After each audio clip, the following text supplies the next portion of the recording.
चलिए दोस्तों, 23 जून से लेकर 26 जून 2023 तक के जो भी राष्ट्रीय और अंतर्राष्ट्रीय घटनाक्रम हैं, उन सभी घटनाक्रमों को लेकर रेस IAS एकेडमी आज आपके समक्ष पुनः उपस्थित है।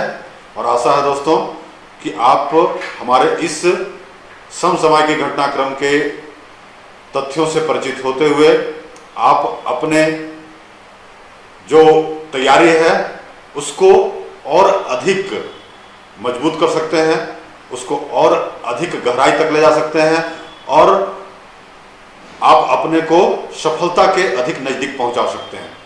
हमारा सार्थक प्रयास यही है कि आप तक सही सूचना सही समय पर पहुंचे और आप भटकाव की स्थिति से बच सकें।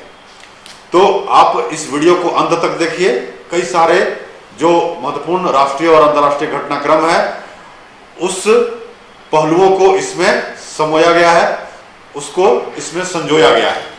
तो चलिए दोस्तों शुरू करते हैं आज का महत्वपूर्ण समसामयिक घटनाक्रम। तो जैसा आप अपने स्क्रीन पर देख रहे होंगे, अगर आप मोबाइल चला रहे हैं तो उस समय आपके स्क्रीन पर पहला जो आज का महत्वपूर्ण राष्ट्रीय घटनाक्रम है उसमें एशिया कप 2023 का आयोजन पाकिस्तान में किया जाएगा। Asia cup 2023 is to be held in Pakistan from 31 August to 17 September 2023.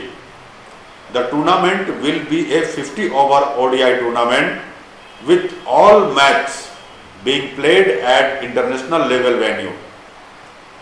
The 2023 edition will have two groups with two teams from each group qualifying for the Super 4 stage.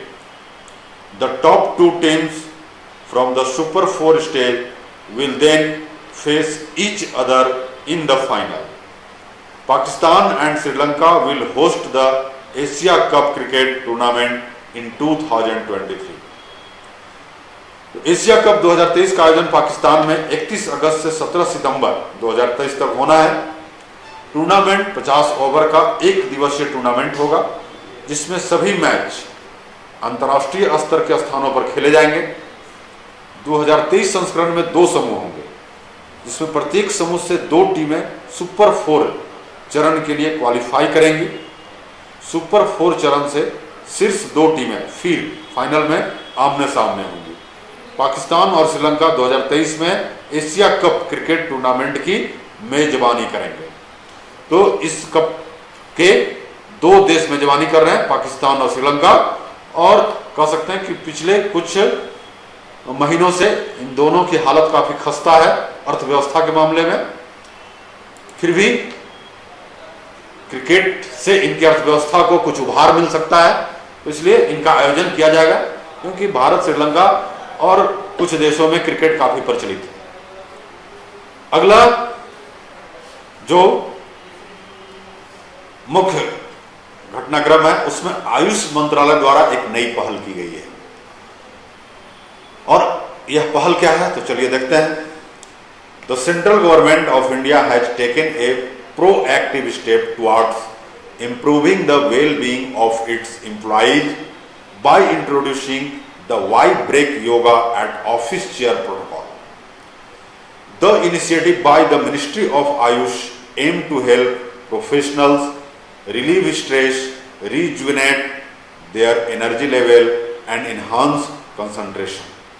The protocol includes a series of simple yoga practices such as asana, pranayam and meditation, all of which can easily be incorporated into a short break from work. तो भारत की केंद्र सरकार ने Y break योग at office chair protocol शुरू करके अपने कर्मचारियों की भलाई में सुधार करने की दिशा में एक सक्रिय कदम उठाया है। आयुष मंत्रालय द्वारा की गई इस पहल का उद्देश्य पेशेवरों को तनाव से छुटकारा पाने, उनके ऊर्जा स्तर को फिर से जीवंत करने और एकाग्रता बढ़ाने में मदद करना है।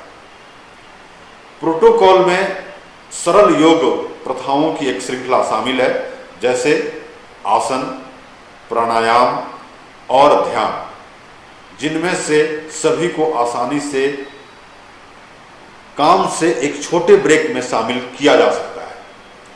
और यह दोस्तों केवल उन पेशेवर व्यक्तियों के लिए नहीं, आप जैसे परीक्षा की तैयारी करने वाले सभी छात्रों के लिए भी योग की आवश्यकता है। इससे आपके जो पढ़ने की क्षमता है उसमें वृद्धि होगी, याद करने की क्षमता में वृद्धि होगी। और जैसा कि आप देखें कि 21 जून को माननीय प्रधानमंत्री मोदी जी न्यूयॉर्क में थे, जहां संयुक्त राष्ट्र संघ का मुख्यालय है, और वहां मुख्यालय के जो फील्ड है उसमें उन्होंने 180 देशों के लोगों के साथ इस योगा का आयोजन किया, उनके साथ शामिल होकर के, और उसमें योगा इवेंट को बड़े स्तर पर करके दिखाया। और आज योग पूरे विश्व में प्रचलित है। सभी देश के सरकारें इसको अपना रही हैं और अपने लोगों तक इसकी पहुंच को बढ़ाने का प्रयास कर रही हैं। और आप जानते हैं कि योग किसका दिया हुआ है। अगर आप इतिहास, चूंकि आप छात्र हैं, तो अब इसके साथ आपको लिंक करना है दोस्तों। योग मूलतः पतंजलि का दिया हुआ है, और उन्होंने महाभाष्य नामक एक पुस्तक भी लिखी थी। खैर चलिए, अगला जो हमारा करंट अफेयर है उसमें है एक पुस्तक का लिखा जाना, और उस पुस्तक का नाम है ए life well spent for decades in the Indian foreign service नामक पुस्तक है। इस पुस्तक को किसने लिखा, तो चलिए हम आगे हिंदी और अंग्रेजी दोनों में देखते हैं। Indian diplomat Satish Chandra has written a book titled a life well spent for decades in the Indian Foreign Service, outlining his extensive career in the Indian Foreign Service from 1965 to 2005. The book highlights the journey from an IFS probationer to taking up the role of Deputy National Security Advisor, providing valuable perspective on Indian diplomacy and tracing the evolution of the National Security Council structure. तो इस पुस्तक को भारतीय राजनीतिक सतीश चंद्रा ने लिखा है, जो 1965 से 2005 तक भारतीय विदेश सेवा में अपने व्यापक कैरियर को संभाले, और इसको रेखांकित करते हुए ए life well spent for decades in the Indian foreign service नामक एक पुस्तक लिखी।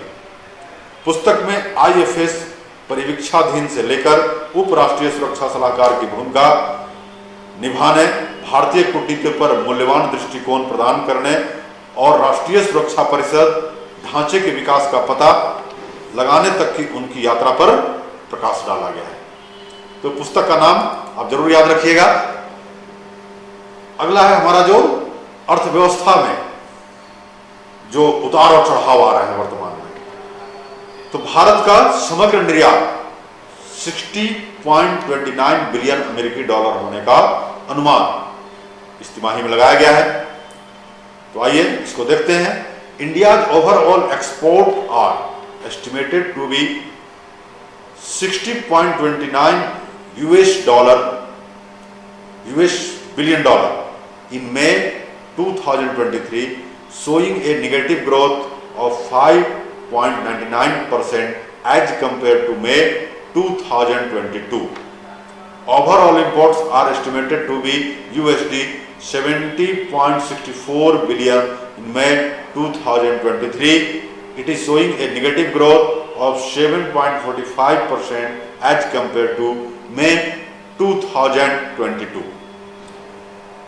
तो मई 2030 में भारत का समग्र निर्यात 60.29 बिलियन अमेरिकी डॉलर होने का अनुमान है, जो पिछले मई 2022 की तुलना में 5.99% की नकारात्मक वृद्धि को दर्शाता है।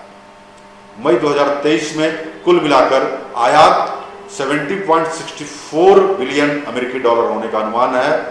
मई 2022 की तुलना में यह 7.45% की नकारात्मक वृद्धि प्रदर्शित करता है। यानी जो वैश्विक अभी परिदृश्य अर्थव्यवस्था का बन रहा है, हालांकि हम विश्व के 5वें बड़ी अर्थव्यवस्था बन चुके हैं, और तीसरी बड़ी अर्थव्यवस्था बनने की ओर अग्रसर हैं। लेकिन जो पिछले एक वर्ष में पूरे विश्व का जो अर्थव्यवस्था चरमरा रहा है, जो रूस यूक्रेन वार है, जो बदलते मौसम का परिदृश्य है और अन्य कई सारे कारण हैं जिसके कारण पूरे विश्व में अभी मंदी का दौर है और उसका असर निर्यात और आयात दोनों पर भारतीय अर्थव्यवस्था में दिखाई दे रहा है। अब अगला जो आपके समक्ष राष्ट्रीय घटनाक्रम है, उसके तहत क्रेडाई गार्डन पीपल्स पार्क का उद्घाटन किया गया है। तो यह पार्क कहां है? तो दोस्तों Amit Shah inaugurated the CREDAI garden people's park in Ahmedabad. तो यह क्रेडाई गार्डन अहमदाबाद में है, इसका उद्घाटन अमित शाह जो हमारे केंद्र में गृह मंत्री हैं उन्होंने किया है। अगला जो हमारा महत्वपूर्ण करंट है उसमें नया एशियाई शॉट पुट रिकॉर्ड बनाया गया है। Tejinder Pal Singh Toor created a new Asian shot put record at the inter state championship in Bhubaneswar. He broke his own record of 21.49 meter which he had set in Patiala in 2021। तो तजिंदर पाल सिंह तूर ने भुवनेश्वर में अंतरराज्य चैंपियनशिप में नया एशियाई shot put record बनाया। उन्होंने अपने 21.49 metre का रिकॉर्ड तोड़ दिया जो उन्होंने पटियाला में 2021 में बनाया था। तो एशियाई शॉट पुट प्रतियोगिता का भुवनेश्वर में आयोजन किया जा रहा है और भुवनेश्वर आप जानते हैं कि उड़ीसा की राजधानी है। चलिए दोस्तों अगला जो है करंट वह है राष्ट्रीय कार्य योजना संहिता 2023 जारी कर दी गई है। The environmental ministry released the national action plan code 2023। The National Action Plan Code 2023 was released by the Director General of Forest and Special Secretary Chandra Prakash Goyal for the scientific management of forest and to develop new approach. The National Action Plan Code was first adopted in 2004. It was later revised in 2014. It will act as a guiding principle for the State Forest Department in preparing action plans for various forest division। तो पर्यावरण मंत्रालय ने राष्ट्रीय कार्य योजना संहिता 2023 जारी की है। वनों के वैज्ञानिक प्रबंधन और नए दृष्टिकोण विकसित करने के लिए राष्ट्रीय कार्य योजना संहिता 2023 को वन महानिदेशक और विशेष सचिव चंद्र प्रकाश गोयल द्वारा जारी किया गया। राष्ट्रीय कार्य योजना संहिता को पहली बार 2004 में अपनाया गया था, बाद में इसे 2014 में संशोधित किया गया था। यह विभिन्न वन प्रभागों के लिए कार्य योजना तैयार करने में राज्य वन विभागों के लिए मार्गदर्शक सिद्धांत के रूप में कार्य करेगा। अगला जो महत्वपूर्ण करंट अफेयर है और जो सबसे ध्यान देने योग्य है दोस्तों, इसको आप जरूर याद रखिएगा कि भारतीय रिजर्व बैंक के नए डिप्टी गवर्नर नियुक्त किए गए हैं इस महीने में। तो आइए देखते हैं रिजर्व बैंक के नए डिप्टी गवर्नर कौन है। The government of India has appointed Swaminathan Janakiraman as the deputy governor of the Reserve Bank of India.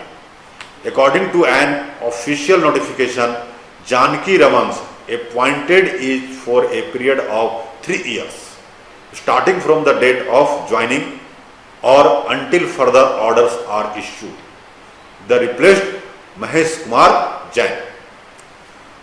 Bharat सरकार ने स्वामीनाथन जानकीरमन को भारतीय रिजर्व बैंक के डिप्टी गवर्नर के रूप में नियुक्त किया है।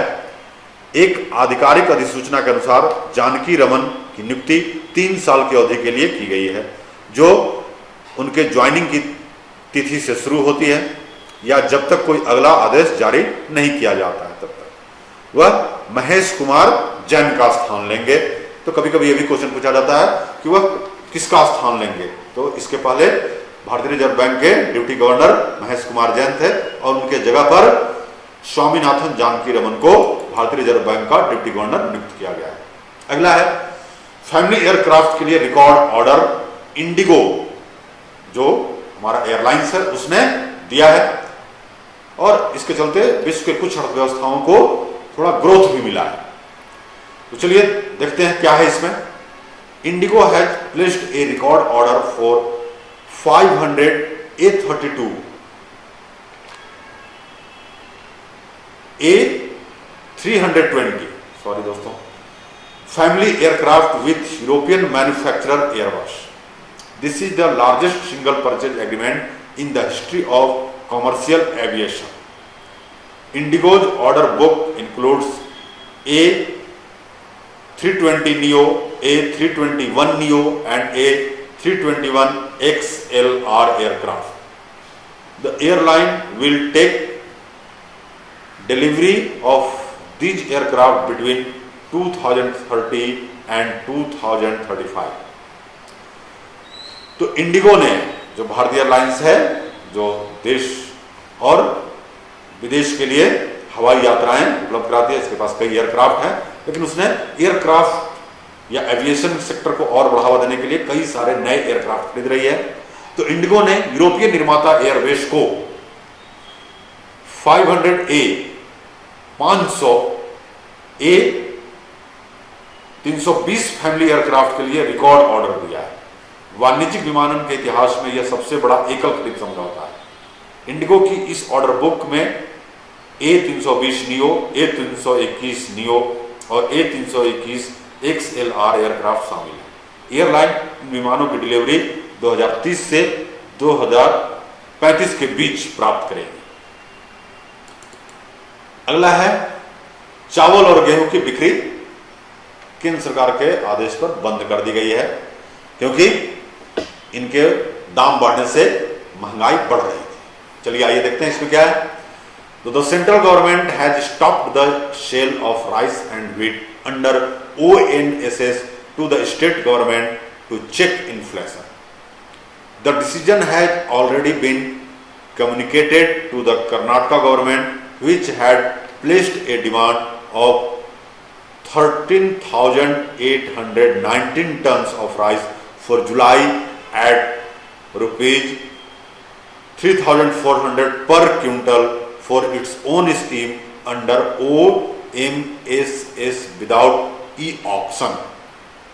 तो केंद्र सरकार ने महंगाई रोकने के लिए राज्य सरकारों को ONSS के तहत चावल और गेहूं की बिक्री बंद कर दी है।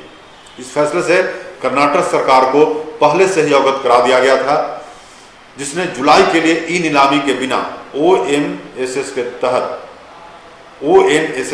अपनी ही योजना के लिए 3400 रुपये प्रति क्विंटल की दर से 13,819 टन चावल की मांग कर रही थी। तो इस पर रोक लगा दिया गया क्योंकि इन्फ्लेशन बढ़ रहा था।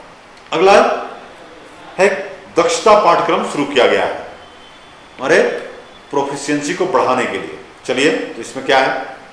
Proficiency courses launched by the central government on the IGOT platform to enhance the skills of young professionals. This collection is designed for young professionals and consultants working in government. The objective of the collection is to build functional, domain and behavioral competency in the learner by introducing them to important topics to effectively discharge their duties and responsibilities। तो युवा पेशेवरों के कौशल को बढ़ाने के लिए IGOT मंच पर केंद्र सरकार द्वारा दक्षता पाठ्यक्रम शुरू किया गया है। इसका लाभ आप भी उठा सकते हैं। यह सरकार में काम कर रहे युवा पेशेवरों और सलाहकारों के लिए तैयार किया गया है। इसका उद्देश्य शिक्षार्थियों को उनके कर्तव्यों और जिम्मेदारियों को प्रभावी ढंग से निर्वहन करने के लिए महत्वपूर्ण विषयों से परिचित कराकर कार्यात्मक क्षेत्र और व्यावहारिक दक्षताओं का निर्माण करना है। अगला जो महत्वपूर्ण टॉपिक है उसमें है ओमिक्रॉन विशिष्ट वैक्सीन को मंजूरी दी गई है। आप जान ही रहे हैं कि ये वैक्सीन किसके लिए है? कोविड जो महामारी फैली हुई थी, जिसके कारण पूरा अर्थव्यवस्था विश्व का धराशायी हो गया और जिसके कारण ही हमारा आयात और निर्यात प्रभावित हुआ है। और उसके लिए कोविशील्ड और अन्य वैक्सीन बनाए गए थे विश्व में, और कोविशील्ड वैक्सीन का निर्माण एक भारतीय कंपनी ने किया है। तो आप इसको भी देख लीजिएगा कि किसने किया है। तो चलिए हम बात करते हैं ओमिक्रॉन विशिष्ट वैक्सीन को मंजूरी देने की। तो drug controller general of India approved an omicron specific mRNA vaccine.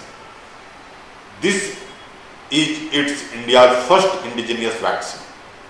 It is approved under emergency use guidelines.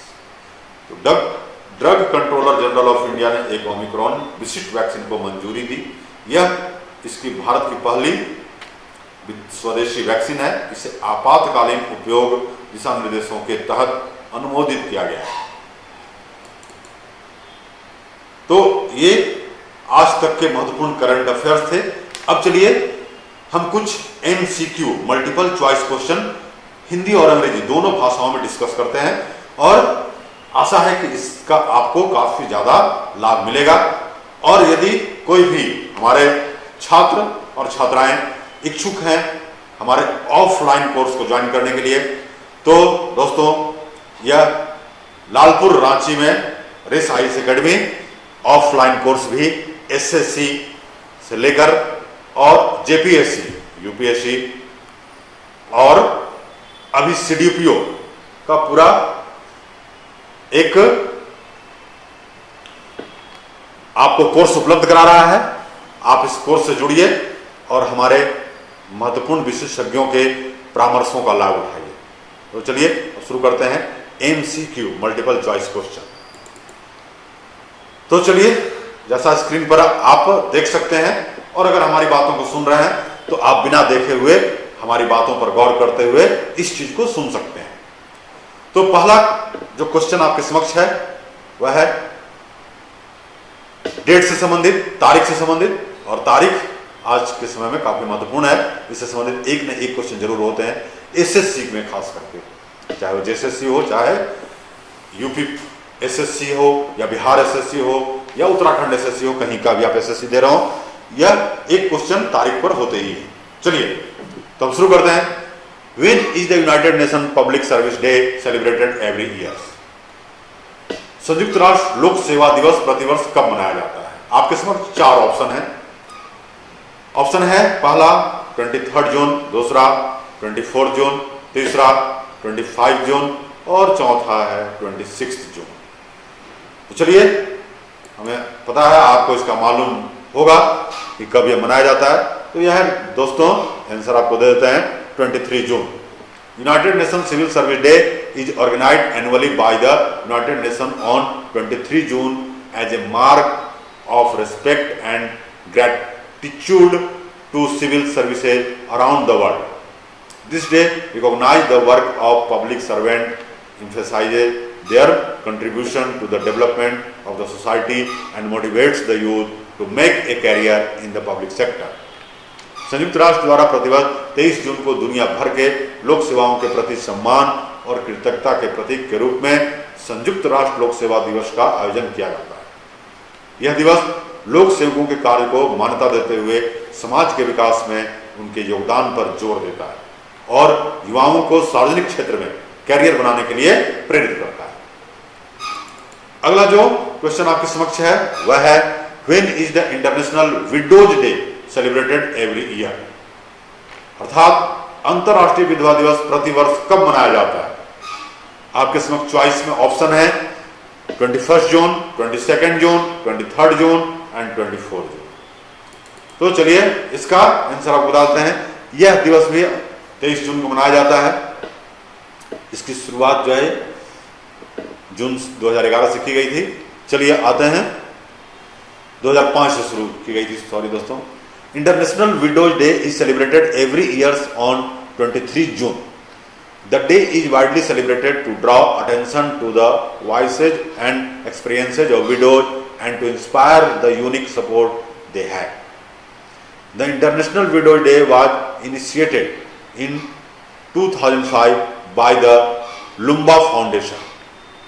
to give special recognition to the status of widows of all age, regions and cultures on 23 June 2011. For the first time, the United Nations General Assembly announced the celebration of International Widows Day. तो अंतर्राष्ट्रीय विधवा दिवस प्रतिवर्ष 23 जून को मनाया जाता है। यह दिन व्यापक रूप से विधवाओं की आवाज़ों और अनुभवों को और ध्यान आकर्षित करने और उनके पास मौजूद अद्वितीय समर्थन को प्रेरित करने के लिए मनाया जाता है। लुम्बा फाउंडेशन ने 2005 में अंतर्राष्ट्रीय विधवा दिवस की शुरुआत की थी। सभी उम्र, क्षेत्र और संस्कृति की विधवाओं की स्थिति को विशेष पहचान दिलाने के लिए 23 जून 2011 को पहली बार संयुक्त राष्ट्र महासभा द्वारा अंतर्राष्ट्रीय विधवा दिवस मनाने की घोषणा की गई। अगला जो स्क्रीन पर आपके समक्ष एमसीक्यू है वह है प्रोजेक्ट आकाश तीर इज रिलेटेड टू, यानी प्रोजेक्ट आकाश तीर किससे संबंधित है।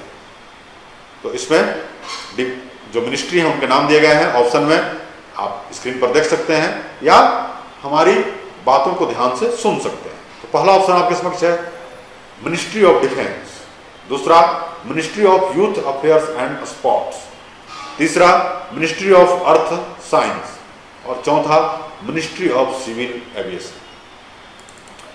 तो इसका उत्तर है दोस्तों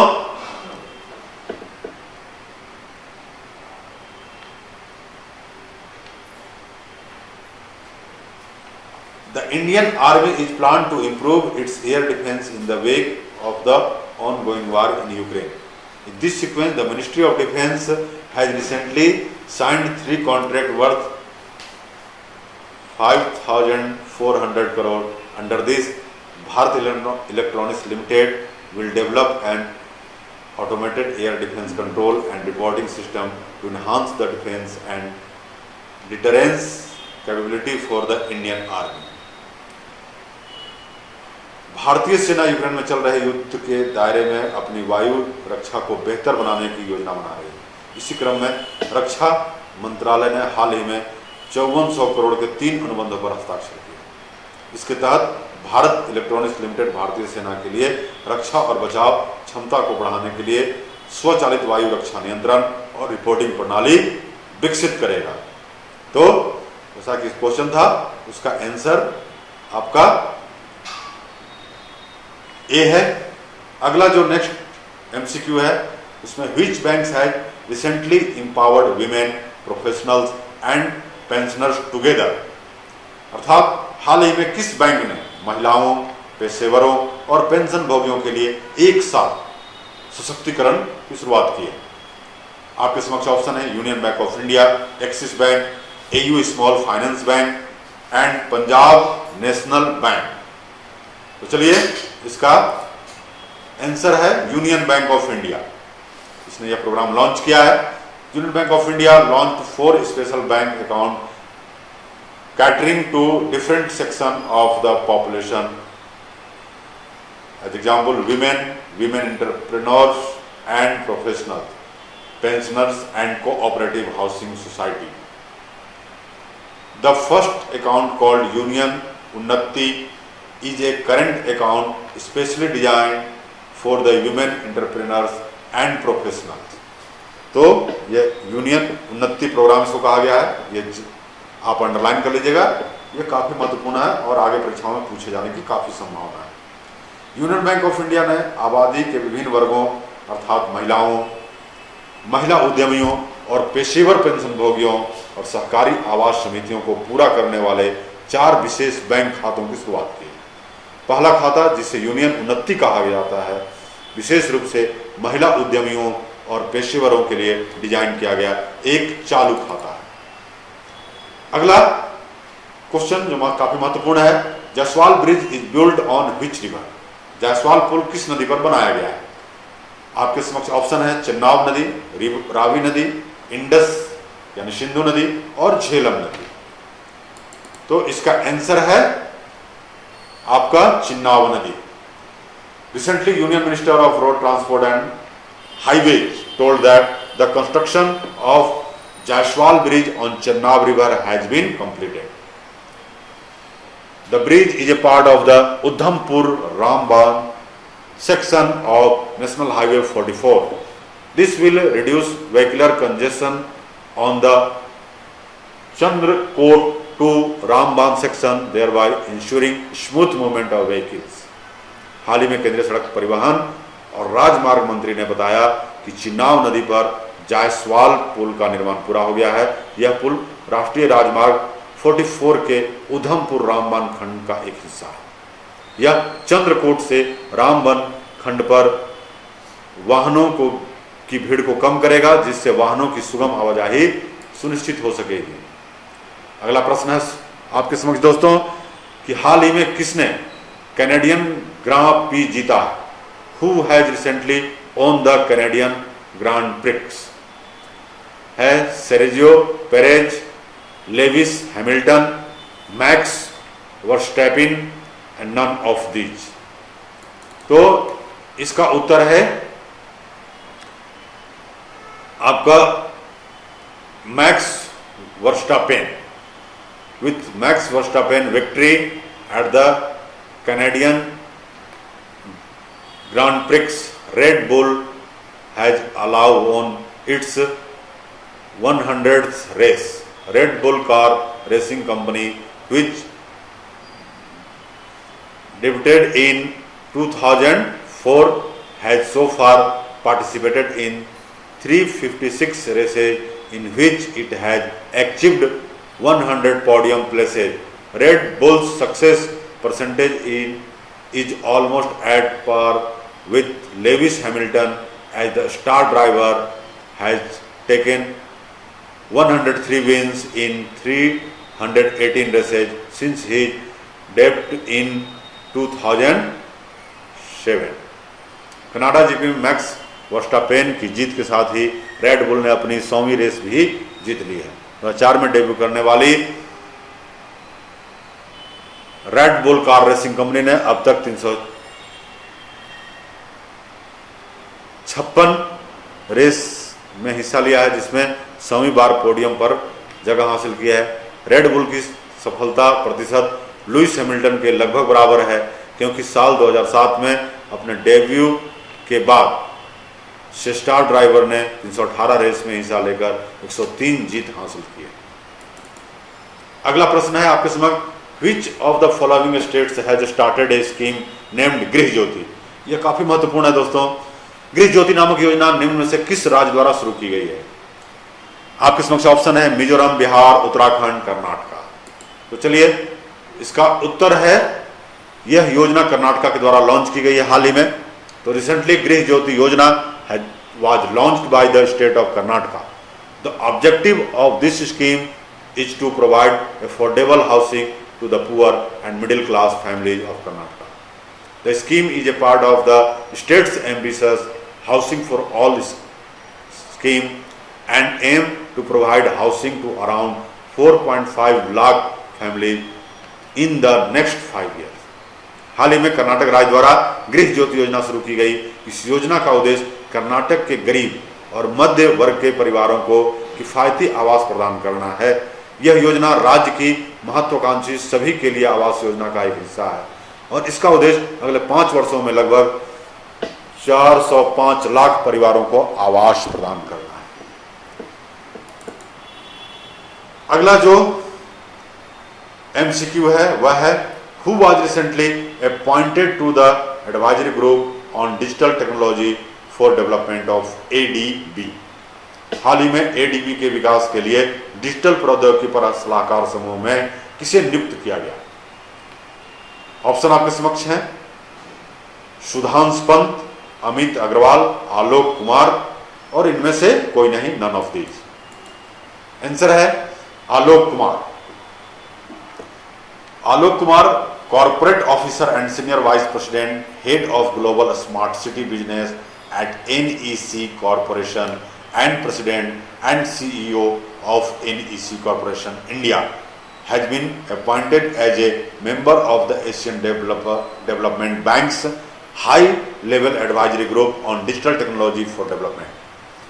कॉर्पोरेट अधिकारी और वरिष्ठ उपाध्यक्ष NEC कॉर्पोरेशन में ग्लोबल स्मार्ट सिटी बिजनेस के प्रमुख और NEC कॉर्पोरेशन इंडिया के अध्यक्ष और CEO आलोक कुमार को एशियाई विकास बैंक के विकास के लिए डिजिटल प्रौद्योगिकी पर उच्च स्तरीय सलाहकार समूह का सदस्य नियुक्त किया गया है। अब ये एडीबी जो आपका है उसका मुख्यालय कहाँ है और इसको कब स्थापित किया गया है, इसके साथ आप यह भी देख लेंगे दोस्तों। तो यह था आज का हमारा पूरा करंट अफेयर का सेशन, और अब आपको एक प्रश्न के साथ छोड़े जाते हैं। इसका उत्तर हमें पता है कि आपको मालूम होगा। आज का आपका hot question of the day है काउजेज ऑफ नाइट ब्लाइंडनेस, यानी जो हमारा रतौंधी रोग है उसका कारण क्या है। तो कारण के बारे में हमें पता है कि आप तैयारी करने वाले सभी छात्र काफी सजग हैं और काफी होनहार भी हैं। तो आप इस प्रश्न का उत्तर हमारे कमेंट सेक्शन में जाकर के जरूर दें, और जिन्हें भी ऑफलाइन क्लास करना हो आप हमारे ऑफलाइन और ऑनलाइन दोनों प्लेटफॉर्म के लिए हमारे लालपुर के रेस आईएएस ऑफिस में संपर्क कर सकते हैं। इसी के साथ आज का सेशन समाप्त करते हैं। अगले सेशन में पुनः आपके साथ मिलेंगे। जय हिंद, जय भारत।